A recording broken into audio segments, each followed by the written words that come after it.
Sa Psalms 55, 16 to 17, ganito po binabanggit ng salita ng Diyos.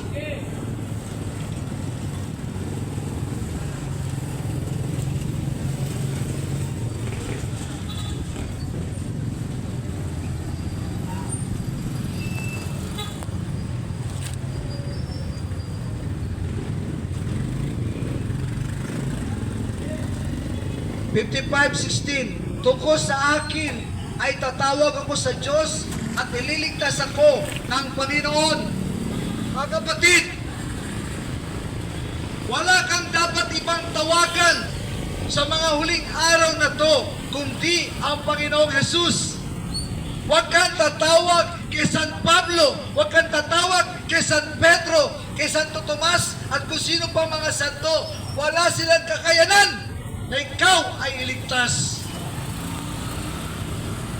Sapagkat sila man ay niligtas sa Panginoon nung sila'y nabubuhay pa dito sa lupa. At walang mga santo ang makakapagligtas sa atin, mga kapatid. Si Jesus lamang ang makakapagligtas sa atin. Jesus Christ is the only Savior of this world.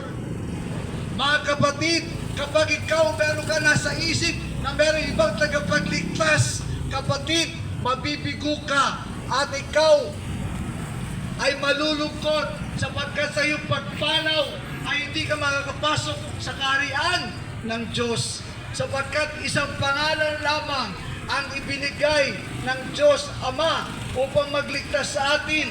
At yun ay pangalan ng kanyang bugtong na anak, ang ating Panginoong Jesucristo, si Jesus Christ. Tungkol sa akin ay tatawag ako sa Diyos at ililigtas ako ng Panginoon. Sa mga huling araw na to, mga kapatid, wala kang ibang dapat tawagan. Sa matitinding mga bagyo, sa matitinding mga init, sa mga matitinding problema, sa matitinding mga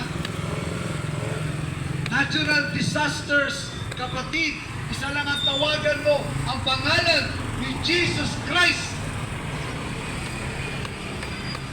Bakit tayo mga Pilipino? Ang mga Pilipino, mga kapatid, nakakalungkot.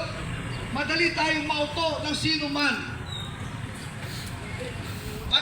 Pag sinasabi ng tao sa atin, ito ang tagapagligtas, madali tayong mauto sapagkat hindi tayo nagbabasa ng salita ng Diyos.